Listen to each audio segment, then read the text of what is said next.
welcome to Inkwell's Spoken Presents Common Genius, Uncommon Destiny. I am your host, Reggie Key, and today I have with me Janae Rose Fageyinbo. Janae Rose, welcome to the show. Thank you for having me. Thank you for being on. Thank you for being a model student. I was telling you before we actually got started that I did a little bit of research on you, and I've worked with the Boys and Girls Club in Illinois, where I moved from. And so I know what it means to be the youth of the year. And I have a youth of the year on the call with me. Yes? Yep. Congratulations. Thank you. So you're in college right now, yeah? Yes, I am. And you want to tell the people like where you go to college? I want to make sure I let you say it. Yes, I go to Yale University. Yale University. I think this is definitely a first for me to interview somebody who's currently attending Yale. So I want to be respectful of your time. I just want to jump right into it. The concept of common genius, uncommon destiny really centers around how we view ourselves when we think of this word genius. And so in that, I just want to ask you, Janae Rose, do you consider yourself to be a genius? I don't know. I probably would say no, but more like I work hard and I probably can get like really interested in certain things, but it's for me like the idea of genius connotes like some sort of like ease or like supernatural like connections that you can make. I'm not sure if I'm 100% there yet, but okay. All right. So we're going to delve a little bit into what you said. You was like, there's some things that you have interest in, and there's some things that you gravitate towards. And I feel like by the end of this interview, you're going to see that that's actually where the genius resides. But first, in order to find that genius, in order to unlock that genius, we have to first kind of distance the definition of genius from what we've been conditioned to understand. So in that conditioning, there is one person who most of us think of when genius comes to mind.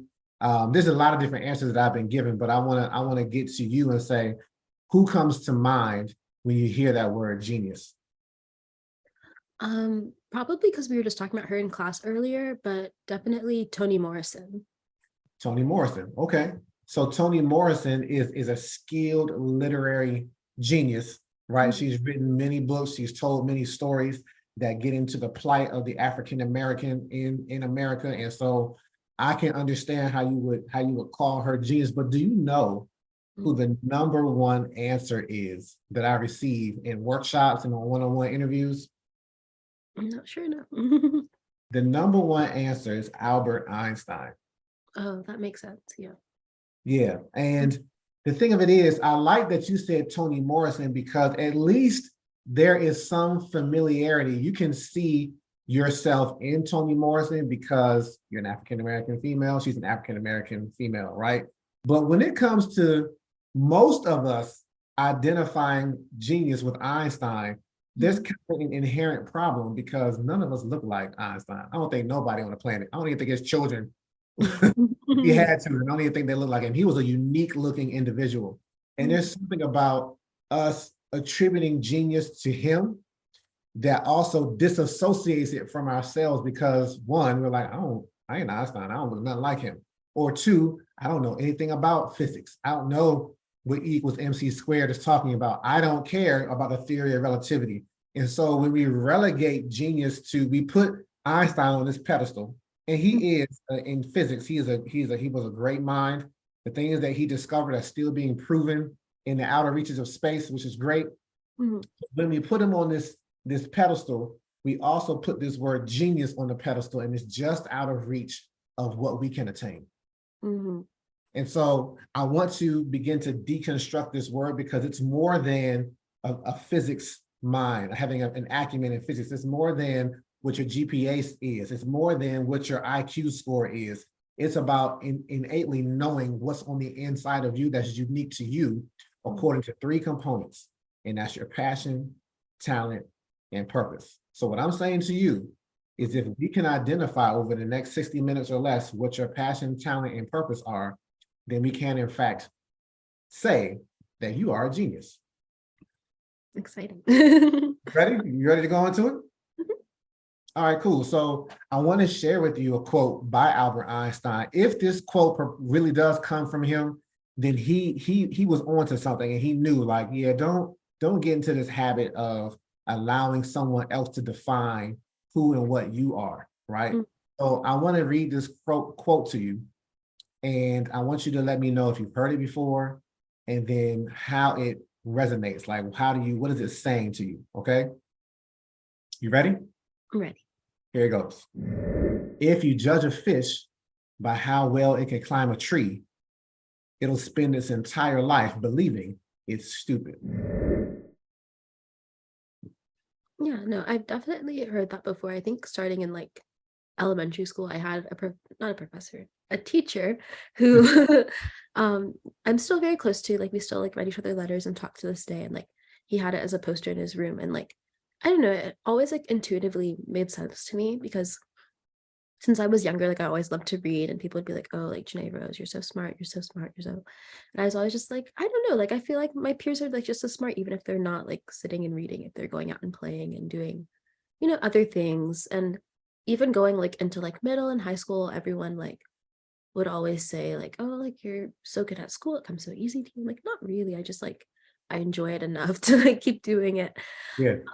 And like I don't know, like especially going into Yale, like when I got like accepted last year, it was like a moment of like I was lucky enough to, be able to have like skills that align with like the way that like talents are measured, like SAT scores, grades, like all those different kind of, technical, like more not tangible, obviously, but like easily quantifiable skills. And it was like, I don't know if it's definitely like a blessing, but then it also like makes me kind of wonder about like all the other ways that like maybe I could be more like adventurous in exploring my talents, and then also people who like simply don't have the same skill set as me but who are like way smarter than me in my opinion, and Yeah.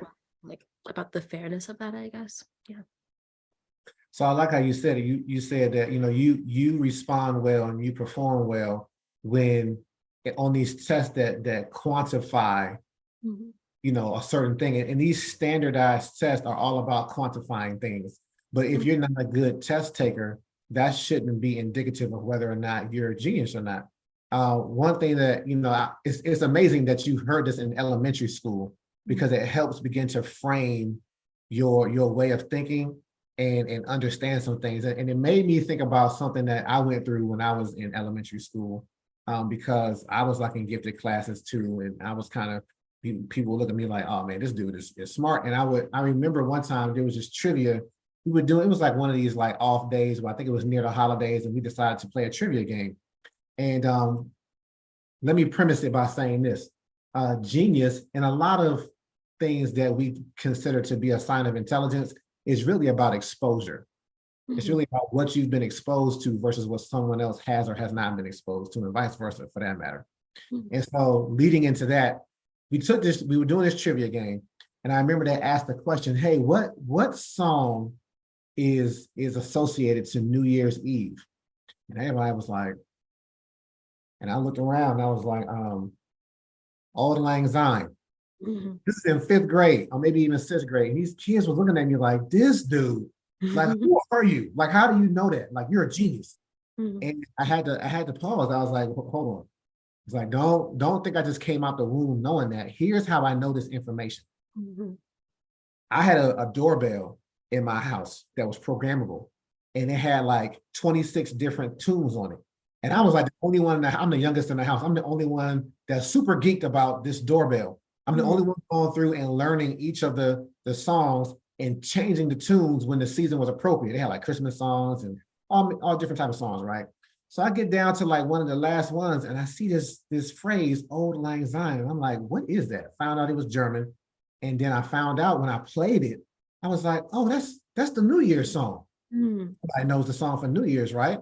And so that's how I knew. It wasn't that I was born intrinsically knowing this information. I had been exposed to something that my friends, my peers hadn't been exposed to. And what they deemed to be genius, it was just like, no, it's just about exposure. So that's one thing.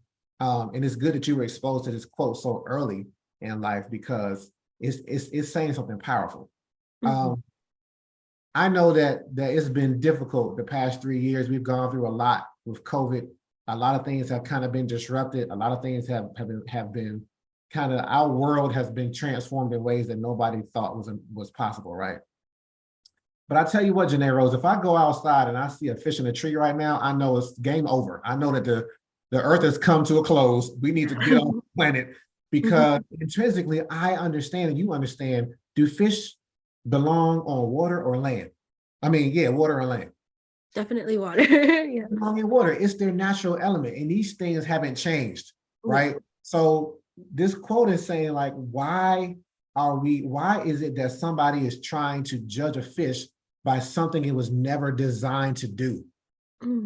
Like when you begin to judge a thing by something that's outside of its element, then you're going to marginalize, you're going to traumatize that thing. And what happens if a fish stays out of water too long anyways? It dies, yeah. It dies, right? And so I feel like I see a lot of people as fish out of water, and it's my job to help place that fish back in this element, right? By defining it and reminding it, hey, look, you have fins, scales, gills, you're streamlined to thrive well, to flourish well in water. Let's get you in your right element. And that's what genius to me is all about, finding your element and making sure that people don't start judging you based off of something that makes sense to them, but makes no sense to who you are, because they haven't taken the time to figure out who you are long enough to see that, oh, you shouldn't be climbing trees. You should be over here in the water. So the next logical question, Janae Rose, is, well, how do you define your element? How do you get into your lane? And that goes back to the components that I talked about, the passion, talent, and purpose. So I'm going to get right into the passion and ask you again, what comes to mind? What words come to mind when you think of this word passion? Like passion in general, like my passions, or just in general for right now. We'll get into your passions in a little bit. Okay, so I guess passion in general, like to me, it's like something that just like consumes you, something that like it consumes you, but it also excites you, like not in a draining sort of way, but something that like you can like go into like all the deep intricacies of and like not get bored. Like I know I've been in so many lectures where I'm like, this is such a niche interest, but you can tell that like the professor is like so excited about it that like it's almost infectious. You're like, I never would have cared about this before, but thank you. Yeah, so I think just like something that like you can just be like endlessly entertained by, but it's always like new to you in some way. Yeah. Okay, I like that. And, you know, as you were talking, it made me, I've never thought about this before, but it made me think about like the fish. When you put a fish in water, it thrives in that, even though it's inundated, it's completely submerged, and the water is inside it and outside of it, but it's successful though. It's like, yeah, I'm where I'm supposed to be. I can do this all day. Yeah. Right. And so that's very much how you just define passion. And I like that definition. And I want to add on to it what most people associate to passion is love. Right. You know, when you were younger, you might have started hearing adults, once they ask you, hey, what do you want to do when you grow up? And they say, whatever it is, just do what you love. And I actually want to challenge that and come from the opposite end of the spectrum of love. And I want to focus on, when you find your passion, it'll be tied to something that you actually hate. A little different. All right. So let me explain myself. First and foremost, I can't take credit for that. I read a book by this guy named Mike Murdoch called The Assignment. And he said, hey, look, if you want to figure out what you've been placed on this planet to do, if you want to figure out what your assignment is, what your destiny is, you really got to figure out what thing it is that's on this broken planet that drives you the wrong way. It irks you, it rubs you the wrong way. So I said something in what I just said that I want to make sure I get your opinion on this. Do you believe that the world is broken? I guess, unfortunately, yeah. It is, right? And it's broken in such a diverse way. Like think of shattered glass or a shattered mirror. It breaks into 1,000 pieces. There's so much brokenness in the world that there's enough to kind of go around and affect each of us in different ways. And that brokenness traumatizes us. You know, we talked about the fish being out of water and how it's traumatized when it's out of this water. And we've all been traumatized by something in our lifetime. And most of the time it starts from our youth And when this thing gets at us long enough, and as we start to try and turn the corner and heal from it, whenever we see it functioning, either hurting us or hurting someone that we love or hurting just anybody in general, when we can empathize with that hurt, we're like, I don't like that. I hate I see that happening, right? We're not talking about people, we're talking about things, systems. If you would have asked that fish, what does it hate? It would tell you, man, I hate this tree. If the tree, the fish was sentient and can talk. It was like, I hate this tree because it's this obstacle that's in my way, it's killing me, but I feel like I'm supposed to be addressing it because for some reason somebody's telling me I'm supposed to be climbing this tree. And so what he says is, once you find that thing that's broken that affects and afflicts you, then you'll start to say stuff like, man, somebody should do something about that. Like every time you see it, you're like, somebody, and guess who the somebody really is if you're the one that's always talking about it? It's me. Yeah. You were put on this planet to address that brokenness and to begin to fix it. And that's how you begin to define your element. This is where I thrive. Like it's like, it doesn't matter how big it is. You know, there's things like racism and bigotry and sexism. It doesn't matter how big it is. When you see it operating, you're like, I gotta do something about that, right? Because it just irks your soul, right? And so that's how I want to tie your passion to what you hate. Because have you ever said or heard the following expression, man, I hate that with a passion? Yeah.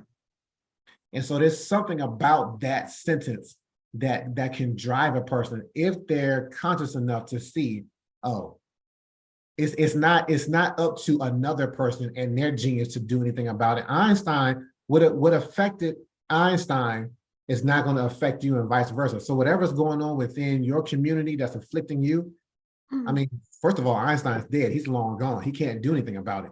And if he was still alive, he wouldn't be able to tap into what you're tapping into because you've been exposed to things that he hasn't been exposed to. Does that make sense so far? Yeah, I'm following. Cool. And so I have an example just to kind of really, really make sure it resonates. And it deals with 10 little boys that I had a chance to engage with a couple years ago. So I had a friend who's a principal at a school, and I said, hey, she came to me, she said, hey, I got these 10 little boys that they're struggling in school, and they just need to connect with somebody that looks like them. They were all minorities. And so she was like, would you mind coming in and just every Friday, just coming in, chopping it up with them, talking to them? I'm like, absolutely. And I started workshopping this whole idea of genius that we're talking about now. So I went to their classroom, and what I found out very quickly was they were third, fourth, and fifth graders all in one class all day. Does that sound right? No.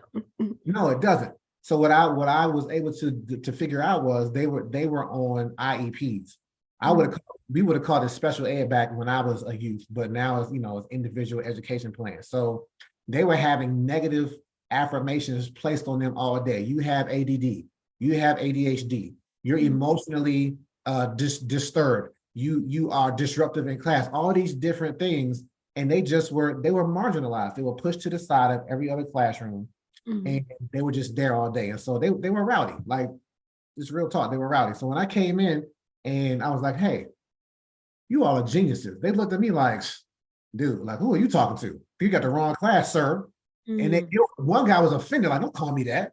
Like, and Rose, they have been so accustomed to hearing negative things spoken about them that when I came in and said something positive, they bucked at it. And so I said, hey, you don't receive that, that's fine. We'll come back to that later. But then I asked them this question, and this got them to talking real quick. I was like, hey, tell me, what do you hate though? And they looked around like, oh, you want to know what I hate? Like, you sure you want to know? You sure you want to answer? I was like, yeah, tell me. And I'm gonna see if you can guess what it is that they hated. What this thing was that is funny, because though they could never agree on anything, what to play, when to play, whose chair it was, who hit who first. Yeah. When I asked them this, all 10 of them said the same thing, universally. What do you think all 10 of them told me they hated?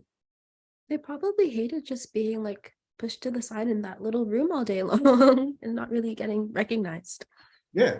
They hated the school that was pushing them to the side and making them feel like they weren't included in everything. So they was like, we hate school, Mr. Keith. And they looked at me like, yeah, you just whole workshop, didn't we? I said, actually, no, you didn't, because when I began to explain to them the thing that you hate is a thing that's broken in the world, or, the school system is broken. I've never said that and had a teacher not agree with me. The school Yeah. system is broken and it's marginalizing them in its brokenness and making them feel like they're the problem. Mm-hmm. And so every day they're coming in and they're like, ugh, I feel like a fish out of water. I feel like I don't belong here. I hate this place. But I Mm-hmm. said, let me explain to you like how you're already gifted and equipped to address the brokenness and this thing that you hate. So, I said, look, if you're telling me that you hate school, what you're really telling me is I'm looking at 10 future educators. And they were like, oh, snap. Like, okay. I'm like, yeah, let me explain this to you some more. I'm gonna get it all the way out. And I Mm-hmm. told him, I was like, one of the reasons why the school system is broken is that of the 8 learning styles that there are, they're only teaching from 3. Mm-hmm. And so if you're not a visual learner, if Mm-hmm. you're not a verbal or auditory learner, or if you're not a left brain thinker, the person who likes math, right? Who thrives in math, then when this information is presented to you that you're supposed to be learning, you're like, I don't understand what you're saying. This is like a foreign language to me. I feel Mm-hmm. it, Yeah. right? And so I said, I can tell you at least 3 of the other learning styles that probably fit who you are. One of them is you're an expeditionary or exploratory learner, which means that you learn with your hands. For Mm-hmm. every time you want to put your hand on something, you're told, hey, keep your hands to yourself. You're like, Mm-hmm. dang it, I hate this place, Yeah. right? Every day. The other type of learner is the right brain thinker, right? You got the left hemisphere and the right hemisphere. The right hemisphere is the creative mind. Mm-hmm. Einstein actually was more of a creative mind than anything else because he solved a lot of problems in physics by using thought experiments. He would visualize in his mind what it would look like to ride a light beam from the sun to the earth. And that's how he got the theory of relativity, Mm-hmm. right? And so, but if you're a right brain thinker, and Einstein actually struggled with this, I don't know if you know this, but he got a letter home. His parents were told, like, you might want to make sure Einstein work with his hands. He won't fit in here No. because they were trying to force this left brain thinking. He's like, no, I'm coming from this side. And it Mm-hmm. even happened to him once he got to college. The professors were kicking him out because they're like, stop daydreaming. He was doing these thought experiments, right? So you could be a right brain thinker and everything is presented in left brain hemisphere. And you're like, I don't get what you're saying.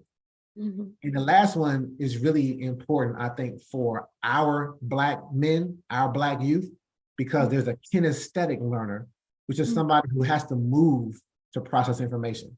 But guess what Mm-hmm. happens when they get up and move around the classroom? Sit down. Sit down, be Mm-hmm. still. I'm like, dang it. But I believe that's why so many of our young men excel on the court or on the field because they're allowed to process information in real time as they move. Mm-hmm. And it's so important to know what your learning style is, to know that you're a genius because you can begin to advocate for yourself and say, look, this is not how I learn. And Mm-hmm. so that was revelatory in and of itself for these 10 little boys. But then I said, let me take it a step further. If you, instead of running away from this broken system, saying, I hate school and telling everybody who will listen, I hate school, because that's what they end up doing. They'll turn to adults who are like, school, I hate the school, right? But what I told them was, if you turned your learning style into a teaching style, Mm-hmm. if you go back into the system and represent that learning style, you're going to reach somebody else who feels marginalized, who feels like a fish out of water. And now you're going to begin to provide something that the school didn't have, which is fulfilling these 8 different learning styles so that they're fully represented and everybody is reached. And the school system can even begin to restructure and make sure that these classes are pairing up each learning style of a student with the teaching style that matches of the teacher. Mm-hmm. Like that's like game changing. Mm-hmm. But it's not just for the school system. This is relevant for post-secondary education. This is relevant for your jobs. This is relevant for every facet of society where human beings are the main human resource that are going into a system that's trying to tell them, like, if you don't do it this way, you're not functioning right. Yeah, So that would. Yeah, go ahead. no, because I've been talking for a while. I want to hear your thoughts. Oh no, I was just gonna say like that truly would be like so much better just for everyone involved because like you hear teachers who are burnt out and they can't communicate, but then there's like so much overhead that goes into like trying to like I guess, negotiate how much like freeway to give people, and just in general, I just, yeah. Yeah. Yeah. So you with me? You still with me? All right. We still in the Mhm. sauce. So the thing about how they equipped is a part of their talent. Mhm. Um, I think it's possible to have many different passions. I also think it's possible to have several talents. But the trick is to begin to match up which talent goes into which passion so that you can begin to unlock your genius. And in fact, I can just jump to the end and say that your purpose in life is to figure out what your talent is and then Mhm. apply it to your passion, right? And if and it's like putting together a puzzle, even though it's only three components, it is like putting together like a 500-piece puzzle, because you got to shift the orientation and be like, okay, this looks like it fits, but it really doesn't. And it gets into this thing that a lot of people hate, which is failure, because Mhm. you're not going to get this right. You're not going to unlock your genius necessarily on the first attempt. And I have this acronym for fail. It says it's the first attempt in learning. And so if you can get past hating failure, you're going to get into the lesson that you can learn from it. And in doing so, you're going to take that fail and it's going to get you a step closer into what you were designed to do, not just as it relates to your genius, but in anything in life. I mean, you're discovering that in college, I'm sure, maybe. I struggled. I was very good academically until I got in college, and then physics actually, ironically, knocked me on my tail, and it took Yeah. me a while to learn that, okay, I have to learn from my fails instead of just coasting on my laurels of what I was able to do in high school. Mhm. So, with that said, I want to focus in specifically on your passion. So, Janae Rose, what is it that you hate? Hmm.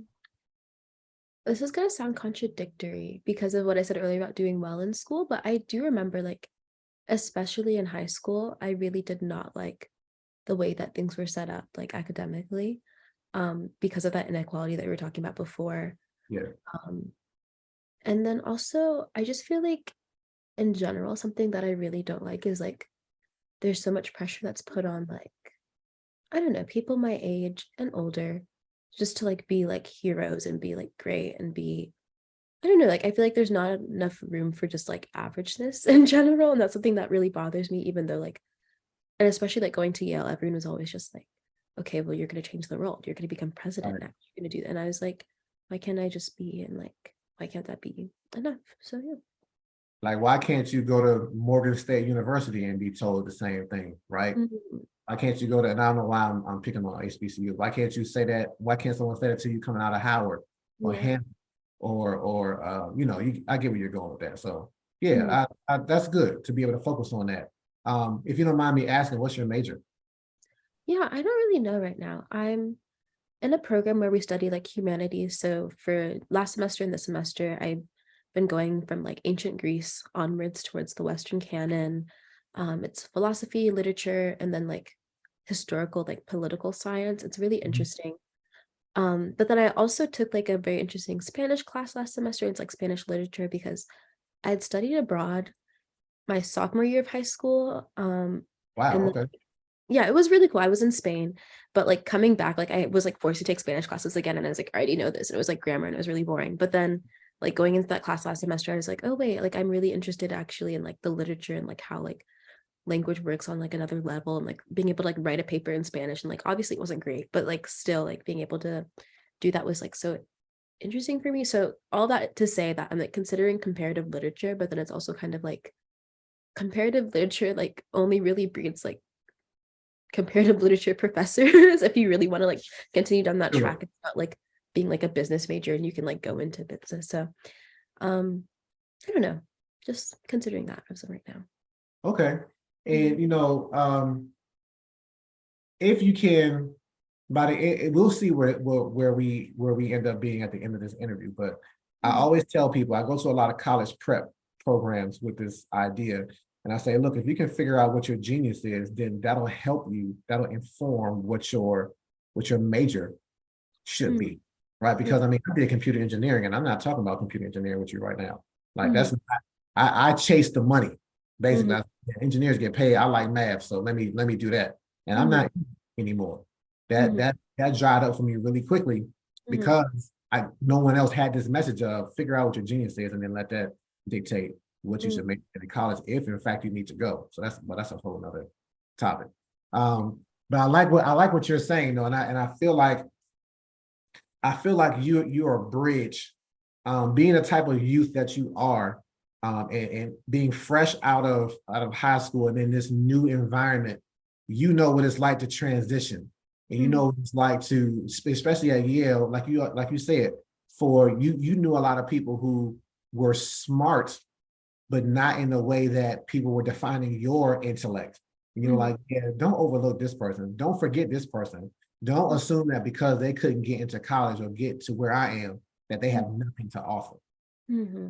And even as you're saying comparative literature, like you're liking this ability to compare. I think of code switching, like the ability to switch from, hey, we need to make sure that nobody is left behind. Let me make sure that this information that I have access to is translated and disseminated in such a way that everybody has access to it, right? It's this real concept of nobody, no child being left behind, even though clearly our school system is leaving children behind. Mm-hmm. So I don't know. I heard all that in what you, in what you said. I don't know if that's hitting or not. But I wanna go back to these 10 little boys because, like I said, you can have multiple talents. And what I was telling them was, you're equipped by your learning style. That's one of your talents. But talent can come in many different fashions. So I want to shift to a Bible story that I like to use because I feel like it exemplifies genius. So there's the story of David and Goliath. Are you familiar with that story? I am, yes. Like everybody pretty much knows the story of David and Goliath, right? And it represents passion and talent to the T to me because David, after hearing this giant talk all this trash to his people, he's like, nobody's gonna do anything, huh? Like nobody's bothered by that. Y'all scared. He's like, I got him. And instead of running away from this giant, David ran towards it. And remember, I said passion is always larger.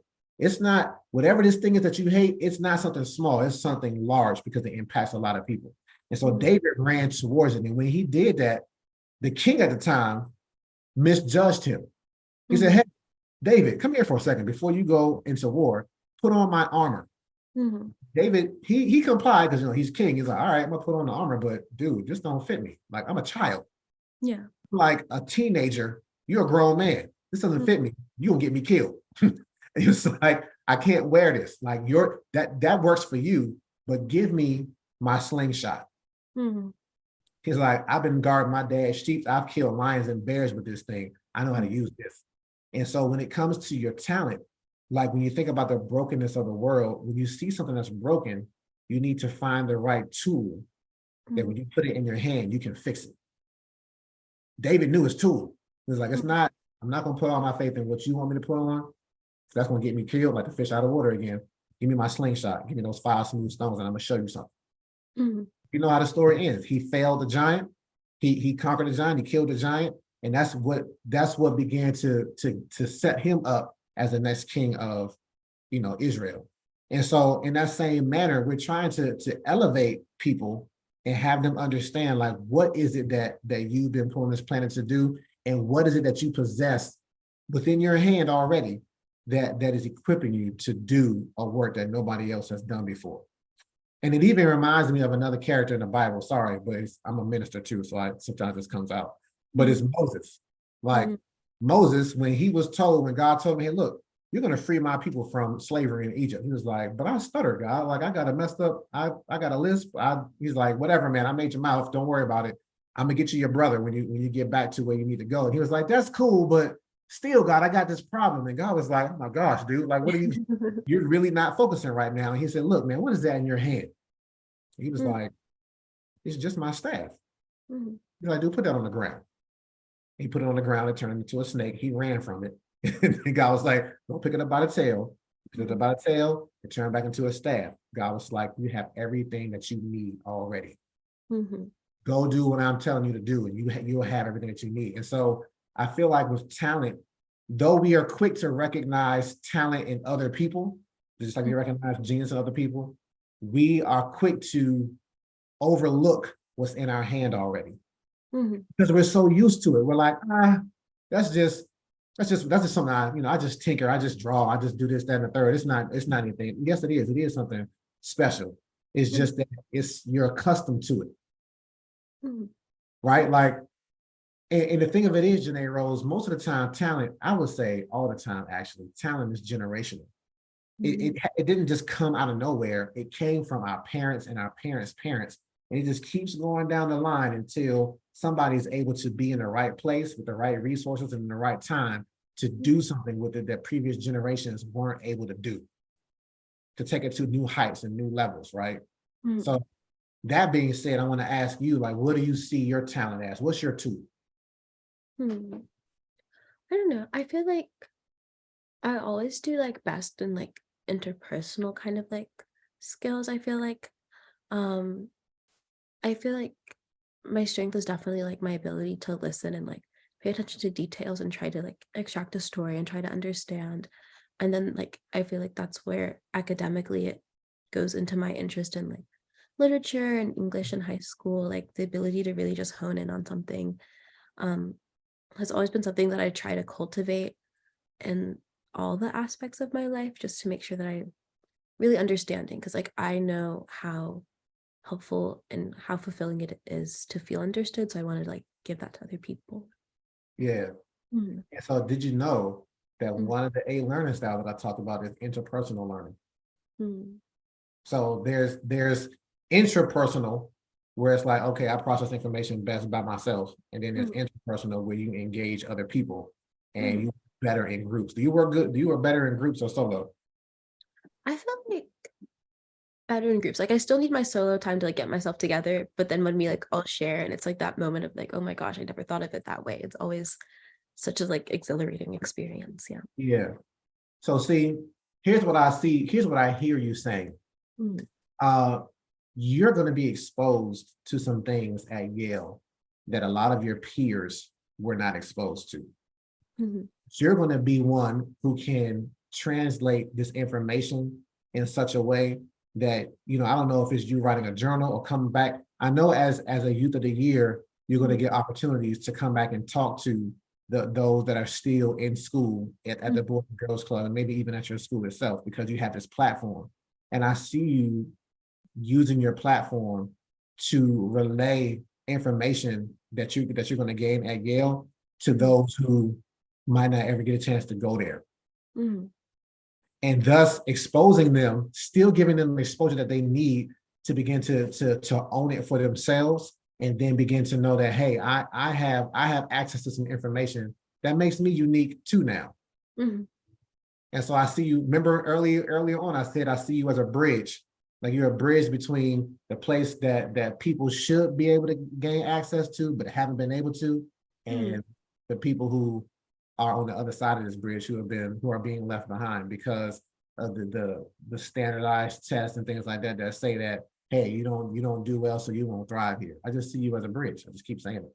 Mm, And so, even it's very interesting that you use this word extract. Like you, mm, you have this ability to extract information. And mm, when I hear extract, I do think of a writer because writers are those who can extract from life, extract from the experiences, and then be able to put pen to paper in such a way that other people can now experience what you're experiencing and be like, oh, okay, now I understand this story better. Now I have an access point that I didn't have before. And I hear mm. that and see that in you. Yeah. No, I've definitely had an interest in writing in the past. I think part of me is like you get so like wrapped up in other things that it's like okay, taking time to sit down and write feels almost frivolous at times. Yeah. Um and then even like now in like college I do a lot more writing than I did in high school and then like that feeling of like insecurity of like oh my gosh like well I didn't do as well as I expected or like I thought that was like really great but then I didn't have time to really develop it. I don't know. So I feel like that's interesting that you bring up writing because like going through college is like definitely complicated my relationship to writing. And it's like Mhm. I'm trying to go back to having more time to do it as like more of like a leisurely activity than just like, okay, I have a paper and I have to like do it in Right. like days. Um and like finding ways to enjoy like academic writing as well. Like as I was able to in high school, like I really have time to like sit with the text and really like think about it. Anyways, um yeah, that's interesting that you brought it up.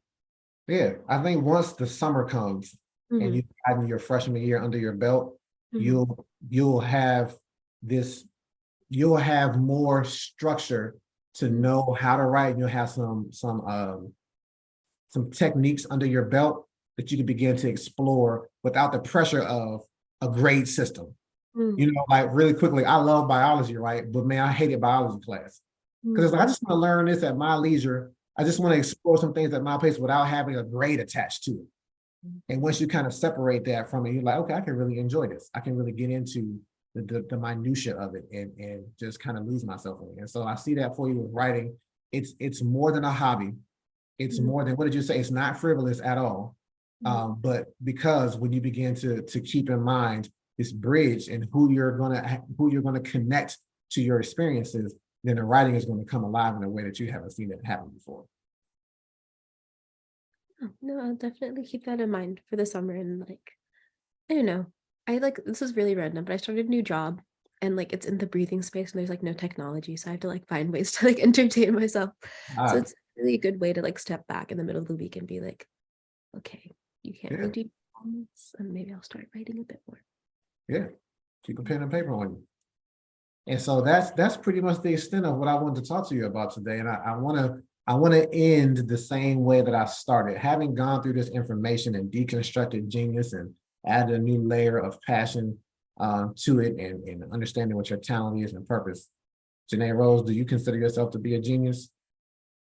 Mm, according to your definition, yeah, that like All right. flawless. I see it. Well, I'll take that according to this definition, and that's again, it's about exposure. So I am very thankful to your parent for hearing this presentation and thinking of you and bringing you in on the show. It's my uncommon cue, Janae Rose, to see the genius in you. So I appreciate you being my guest. This has been Inkwell Spoken Presents Common Genius, Uncommon Destiny. I am your host, Reggie Key, and this has been my genius guest, Janae Rose, Fageyinbo. Right, thank you. Thank you. Thanks for joining us for this week's episode. Make sure you pick up the book, Common Genius, Uncommon Destiny, by my dad, Reggie Legend, available on Amazon and at inkwellspoken.com. Connect with us at Inkwellspoken on all social media platforms. If you enjoy our content, don't forget to like, subscribe, and hit the notification bell so you never miss an upload.